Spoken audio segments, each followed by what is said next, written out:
recently po matagumpay yung kanilang event sa USA, sa New York. Ngayon naman po dyan sa Japan. Yes, we just realized, paano ba, ano ba magiging ambag namin bilang mamamayan sa bansa natin. Ganda yan. We are living here in Japan, we are not in the Philippines, but we are totally affected. Dahil unang-una, nandiyan pa ang kamag-anak natin, nakatira sa Pilipinas, and then, kami bilang OFW, mga residente sa iba't ibang bansa na nakatira ngayon, pag uuwi kami, is apektado kami at butante din kami. And ang laki-laki talaga kasi ng pagkakaiba nung panahon pa ni Tatay Digong at sa panahon ngayon. Kasi talagang we keep and holding doon sa sinasabi nila sa kampanya na continuity. Diba? But it never happens. So, Madam, wait lang. Pwedeng marinig, no? Kasi ang objective lang naman talaga. So, madam, nabudol kayo. Sa mga galing mo ba natin? Hindi. Kasi inaalam ko lang. Alam mo, marami po kasi talaga tayong mga kababayan na ganyan po ang sinabi. Totoo yan, na umaasa sila na ipagpapatuloy ng mga Marcos ang sinimulang proyekto o ng mga sinimulang programa o polisiya ng ating Pangulong Duterte. Pero unfortunately, hindi po nangyari.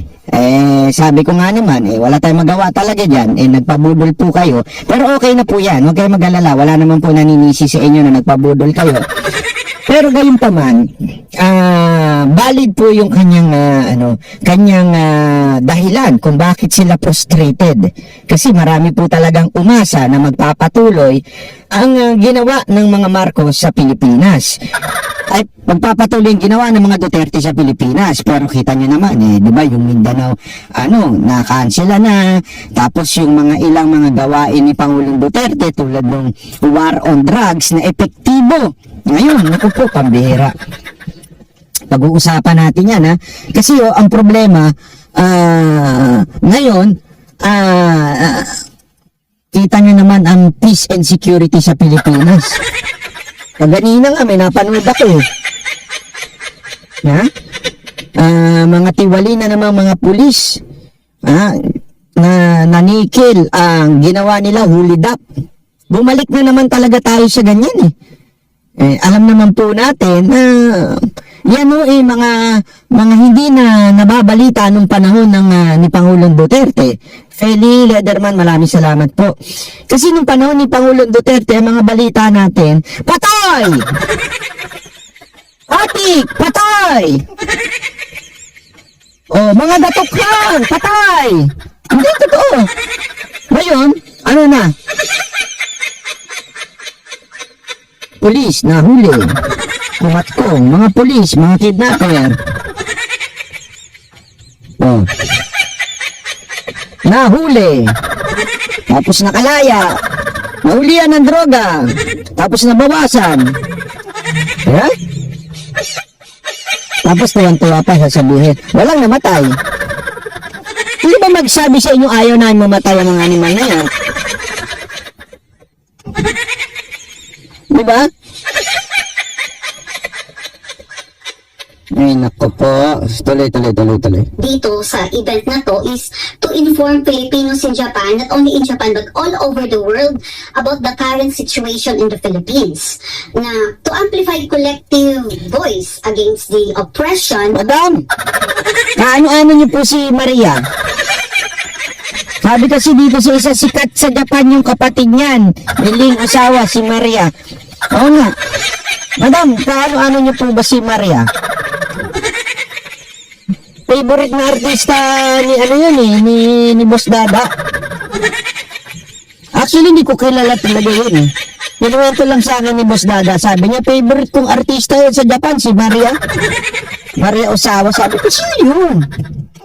Hindi ko kilala yun. Kilala ko lang si Kim Jong-un. The current administration. Ibig sabihin, kaming mga Pilipino, hindi na kami tulog. Yun. Namin kung ano ang mga oppression na nangyayari at paggigipit sa ating administrasyon. Yun. Yun ang maganda doon. Yun ang maganda sinabi ni Madam Ling, Osawa. Iba naman kasi yung Osawa na yun, yun. Hindi, kasi hindi yung asawa, maganda naman yung sinabi niya, hindi na kami tulog, gising na kami. Yun ang importante doon. Hindi naman importante kung ikaw ay nabudol, lahat naman po talaga tayo nagkakamali sa buhay natin, nabubudol talaga tayo minsan, wala tayong magawa doon. Pero gayon pa man, ang importante yung salitang, kami po ay nagising na. Ang tanong ko ho dyan, yung mga nanonood dito ng mga tanso, nagising na po ba kayo? O na-entertain lang kayo kay Banatbay? Sabi nga nito, nauntog na kayo. May mga nauntog na po ba dyan? Na-realize nyo. Kasi marami sa ating mga kababayan, ito nasa isip nila nun eh. Naisip nila, si Sara Duterte, na kay Bongbong Marcos, unity. Tapos naging unitae, di ba? Unity, okay yan. Ipagpapatuloy niya ng mga gawain ng mga Duterte. Hindi nila alam na nagamit lang ang ating vice presidente. Di ba? At least, maganda dyan, nagising na kayo. Huwag mo na uulitin, madam, ha? Di na, ha? Ay, hindi mo sawa. Ibig sabihin, madam, ganito lang kasimple yan, ha? Ako, papaliwanag ko lang. Sino ba dito yung mga nabudol? Kasi ngayon kamay ng mga nabudol dito, hindi na maging honest kayo. Sino dito yung mga nabudol? Maging honest kayo, wag kayong magpapanggap. Yung mga nabudol dito, taas ang kamay. Taas nyo yung mga kamay nyo. Itaas nyo rin yung mga paa nyo. Sama-sama nyo na itaas yan. Kung kayo nabudol noon, meron lamang akong papakiusap sa inyo ngayon. Kung kayo'y nabudol noon, papakiusap lang ako sa inyo. Pwede nyo ba, huwag nyo nang ulitin. Okay lang po ba? Kasi wala namang problema, lahat naman po talaga tayo nagkakamali sa buhay natin, nagkakamali tayo ng mga ekse-eksena sa buhay natin. Okay yun, talagang ganun ang buhay. Talaga ang buhay, minsan talaga nagkakamali tayo. Okay lang yun. Ang importante lang, huwag mo ulitin. Kaya na, nagkamali ka na nga, ulitin mo pa. Diba? Ang pangit naman nun. Ito, araw-araw na lang, nagpapabudol. Diba po? Anong ibig ko sabihin na wag uulitin? Kung sino po yung mga nambudol sa inyo noon, wag nyo na sanang paniwalaan ngayon. Kasi, kung nabudol kayo ng isang mga pinaniniwalaan ninyong vlogger, katulad nila Sangkay, nila Coach Jaret, nabudol na kayo noon, inulit nyo pa ngayon. Nagpabudol na naman kayo ngayon. Nagpabudol na kayo sa mga, ayoko na lang magbanggit nagpabudol na kayo sa mga luka-lukang vlogger. Hanggang ngayon pa naman, nagpapaloko pa rin kayo. Anong tawag sa inyo? Araw-araw na lang, ganun. Hindi kayo, walang problema. Sabi nito ni Victoria, sorry na po, patawa doon naman.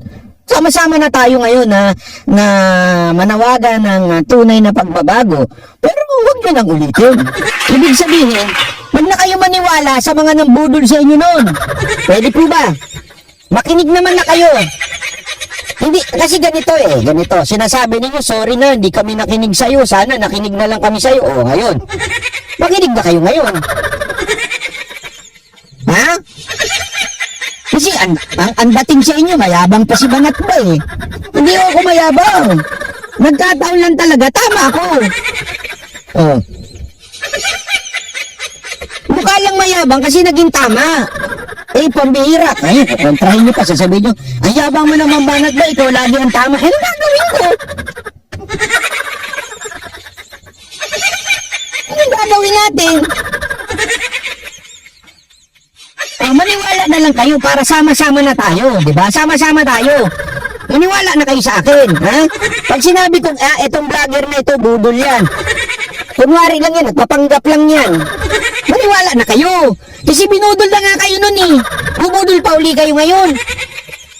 Di ba? Tama. Maniwala na kayo pag sinabi ko, yung vlogger na yan, budol yan. Nagpapanggap yan. mas, ano yan, ang tawag dyan, Trojan horse, ika nga. Kunwari lang yan, anti-Marcos, pero budol pa rin yan hanggang ngayon. Maniwala kayo sa akin. Paulit-ulit ko na to sinabi sa inyo. Pag hindi pa rin kayo maniwala ngayon, may sinto-sinto na kayo. Okay? Ma'am, binanggit po ninyong katagang operasyon. Ano po ba ng mga balita o mga... Ano na pala nyo ngayon? Doon sa expose. Di ba tae? Ito kasi ganito makinig kayo. Ito, ipapaliwanag ko lang sa inyo ha. Kasi meron nga nagsabi, ito actually medyo nagbida-bida ako ng konti doon kahapon sa meeting. Ano ba sinabing meeting? Sa kwentuhan. Nagbida-bida ako doon. Sabi ko, alam nyo, I just want to tell you in behalf of the Banateros, in behalf naman of Banateros, sabi ko, alam nyo, kaya nga po kaming mga Banateros, ito yung aming ginagawa ngayon. Ito, papaliwanag ko lang sa inyo ito ha. Okay lang po ba ikwento ko sa inyo o wag na lang? Wag ko na lang ikwento ko. Yung nangyari doon sa kapi-kapihan namin sa Babaw. Kwento ko ba? Pilitin niyo muna ako para alam kung gusto niyo talagang malaman yung kwentuhan namin doon.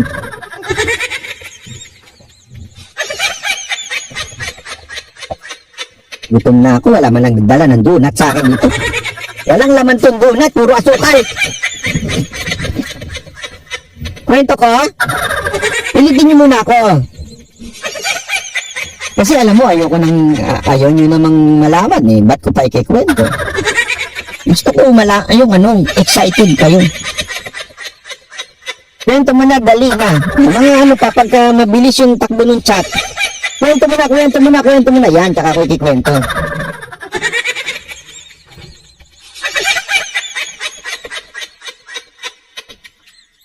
Oh, ayan. Okay. Ayan na, kwento ko na. Ganito kasi yan. We were there, kwentuhan kami, ganyan-ganyan. Tapos, siyempre, tinatanong nila ano ba ang siste, ano nangyayari sa social media, pwede nyo ba kaming i-update, ganito, bla bla bla, para lang makita natin ang sentimento ng taong bayan. Ito yung mga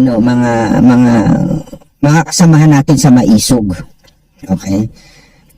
Tapos, alam nyo, ako yung tipo ng taong ayoko nagsasalita. Sa totoo lang ayoko umiepal-epal. Alam mo yung bida-bida, gusto kong tumahimik. Kasi hindi, totoo po. Alam nyo, sa personal, mahihain po talaga ako. Sa personal, mahihain lang po ako. Mahilig lang ako kumain ng lechon.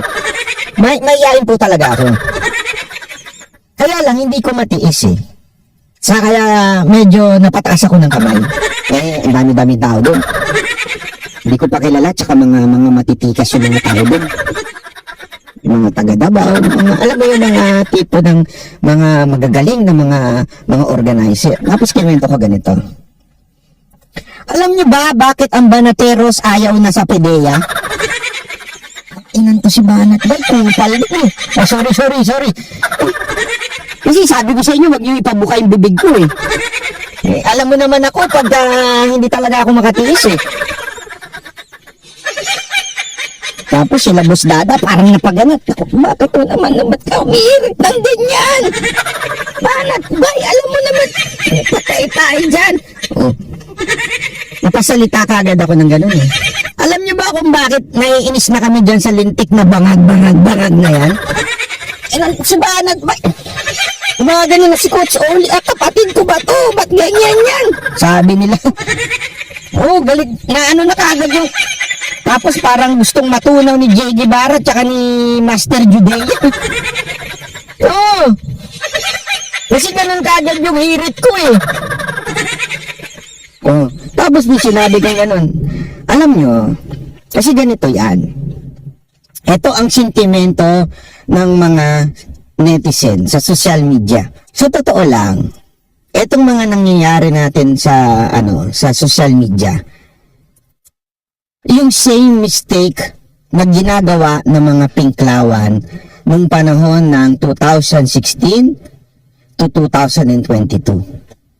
You know what's their mistake? Itong mga pinklawan. They all thought that their voices are loud. Ang naiisip nila, malakas ang boses nila at sila ang majority. In other words, they thought because they are living sa loob ng bubbles. Ang akala kasi nila, maingay na sila. Akala nila, malakas ang boses nila because akala nila, sila nakaka-reach out sa masa. Mali yun. Kaya tingnan ninyo, during the election, lagpak uli sila. Hindi lang yun doon. Hindi lang yun kay Leni Robredo, even the entire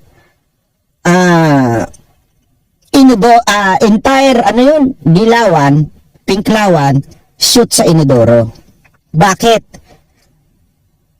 Nasyak siguro sila doon. Akala nila napapakinggan sila ng taong bayan. Because they are living sa loob ng bubbles. You understand? So the same mistake we are now committing as DDS yung mistake na nakumit ng mga Pinklawan nun. Na ang akala natin, nakaka-reach out pa tayo, pero hindi na because we are living in a bubble. Lakas na loob ni Banat may magsalita ng ganun sa mga organizer. Hindi totoo. Sabi ko, magalit na ako sabi ko lang sa sarili ko, magalit na kayo sa magalit, pero I will tell you the truth. Yun ang totoo. We are living in a bubble. Akala natin napapakinggan pa tayo ng mga nasa labas, pero hindi na. You know why? Because of PDEA and bangag issue. Sigurado ako mayroong mga MDS doon. Sigurado ako may MDS doon. Pero that's the truth. Because akala natin nadidinig pa tayo sa labas. Yung pala, akala nating malakas ang sigaw, sigaw lang natin to sa isa't isa. Tama, mali. Akala natin malakas yun, pero hindi. Ang nadidinig natin, kapwa nating kasamahan.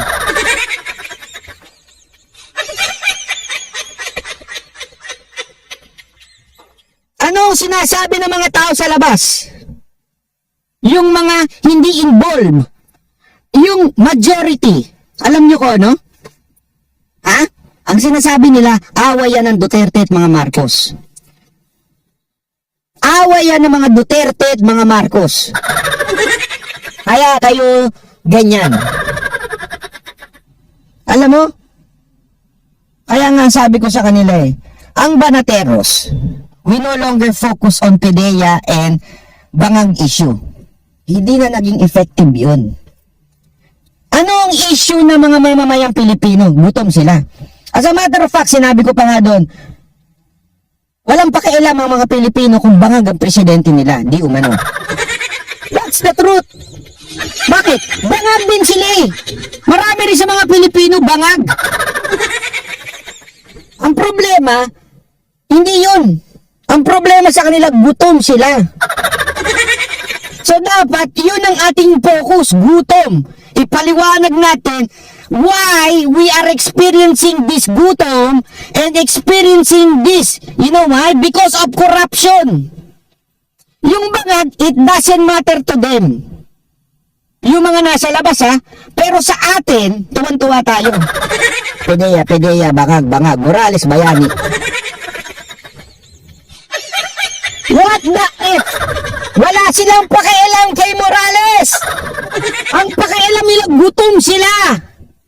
Tayo, gusto pa nating gawing santo at bayani si Morales. Wala silang pakialam doon. Yun ang totoo. Yung mga Pilipinong nasa labas, walang pakialam. Naiirita pa nga sila, iniisip nila, awayan ito ng Duterte at Marcos lang. Yan ang totoo. Okay? Yan ang totoo. At matuto naman tayo na marami sa mga vlogger ngayon for the views. Kung saan, kaya kasi ang nangyayari, kung ano yung mainit na issue, yun ang sinasakyan ng mga vlogger na for the views. Bakit? Kailangan nila ng views para kumita eh. Hindi nila inahatid yung tunay na balita. Mag-iimbento na lang sila ng ikakasarap ng tenga ng tao. Sino yon? Yung mga tenga ng Duterte. Eh sabi ko nga doon, hindi na natin kailangan kumbinsihin yung kapwa Duterte natin. Yung mga Duterte natin, kumbinsido na yan. Ang kailangan natin kumbinsihin, yung masang Pilipino that there is something wrong with our public officials. Dahil of corruption, ang sumisira at nagbibigay pahirap sa inyo. Kaya tayo nagugutom. Alam mo, eto after saying that, natunaw ako sa upuan ko. Bakit? Kasi alam kong merong tataas ang kilay. Merong mga hindi magsasang-ayon sa akin. As a matter of fact, parang ako, merong isang nagsabi doon na huwag din natin iwan ang mga PIDEA issue dahil nakakatulong ito sa ating usapin at kung ito ang bibigay sa atin ng kasi. Pero pagka nagsabi dyan, ako, pinanonood ko si Banat Bay. Pero pagka hindi na issue yung PIDEA at saka yung bangag, hindi ko na siya pinapanood. Siyempre, gusto ko yung interesting. Alam mo, pinag-isipan ko na mabuti yun. Pinag-isipan ko na mabuti yung sinabi niya. May tama siya dun. May tama siya dun. Kaya lang, ito problema ko. Alam mo kung anong problema ko? Kung sana yung PIDEA and drug issue ni BBM ay nakakatulong pa, agree ako dun.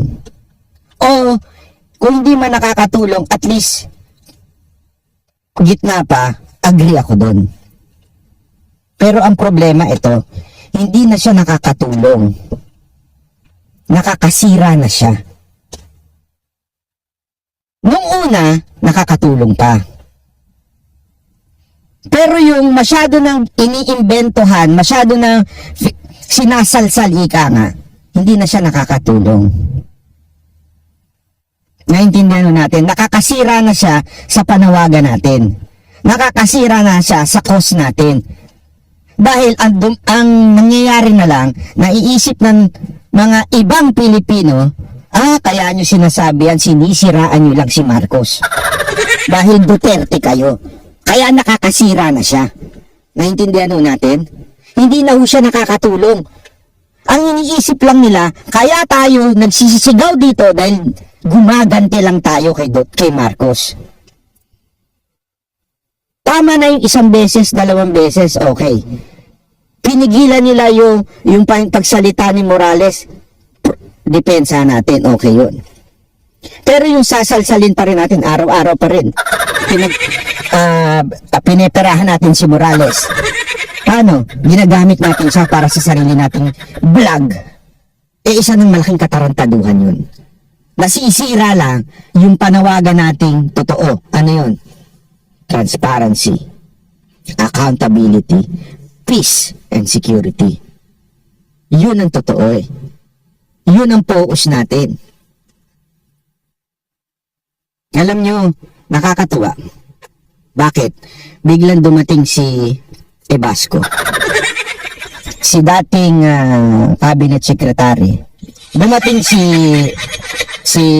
Cabsec June Ebasco at nagsalita siya. Hindi niya narinig yung sinabi ko. At alam mo sinabi niya, same thing ng sinabi ko. Ang iniisip ng tao, this is a fight between Marcos and Duterte. This is not. And we must let the people realize this is not about Duterte.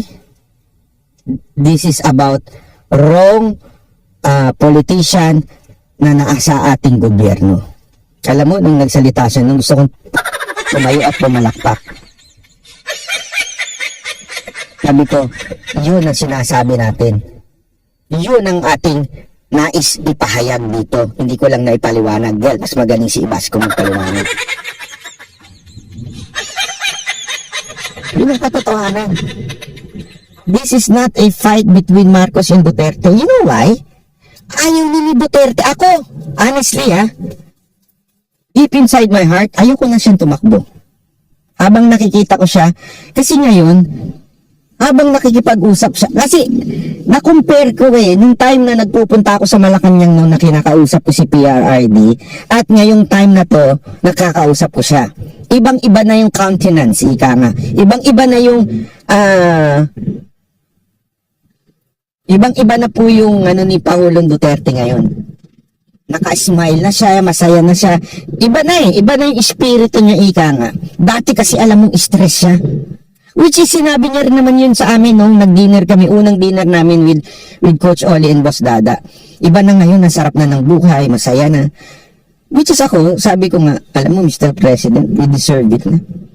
Kasi tama yung sinabi ni Basti kay Boss Dada. Entire life ni PRRD dedicated in public service at ang sabi nga parang hindi na naibigay ang attention sa family. And I think deserve naman ng family ni Pangulong Duterte ngayong matanda na siya na makasama siya. Ngayon nga lang retired na siya. Lagi pa rin siyang nasa meeting, lagi pa rin siyang kinakausap ng tao. Ibabalik pa ba natin siya doon sa gobyerno na alam nating lalo lang siyang magiging busy? Hindi, ako honestly deep inside my heart, ilan taon na si Pangulong Duterte? Mag-80 na. Ilan na lang ang mabubuhay niyang buhay? Sabihin na natin 20 years, max 100. Diba? As in, sabihin na natin 110. Most of his life dedicated in public service, ibigay na natin to sa kanya. Ibigay na natin ito sa kanya. And, yun din naman ang sinabi niya. Sabi niya, tapos na siya. Tapos na siya, everything, wala na siya. Kaya nga, this is no longer a fight between Duterte and Marcos. This is a fight between corruption in our country. Akin, ito kaya nga ako lagi kong paulit-ulit na sinasabi. Kung sakasakali, 100%, biglang magbago ang gobyerno under the Marcos, why not? That's the point. Hindi ako mananawagan na bumaba si Marcos. Paano kung sakali lang nagbago? Kasi tandaan natin, hindi ito usapin ng politikong nakaupo. Ang usapin na to, dapat ang gobyerno magsilbi sa taong bayan. Kasi yun ang purpose ng gobyerno. To govern. Nang tama, honest, serve the people. What if they starting serving the people? And we created hate against them. Paano natin babawiin yun? So ang punto natin dito, we are not criticizing them because we just want to criticize them because hindi tayo napagbigyan sa mga hiling natin tulad ng iba dyan. O dahil bitter lang tayo sa gobyerno. Dahil may ginawa silang hindi maganda sa atin. We're not like them. We started to become like them. The very thing na kinakaasara natin sa mga dilawan, pinklawan, ay nagiging katulad na tayo nila. Na bitter lang at ayaw nating kasi ganyan sila, mga dilaw, tanungin ko kayo, mga dilaw, mga pinklawan, would they accept Duterte as a leader? That's why they criticize Duterte? Hindi. They will not accept them. Yung government ni Duterte, hindi nila tatanggapin yan. Tama, mali. Yun ang totoo di ba ganun din tayo ngayon? We will not accept Marcos government. Bakit? We hate Marcos. Anong pinagkaiba natin?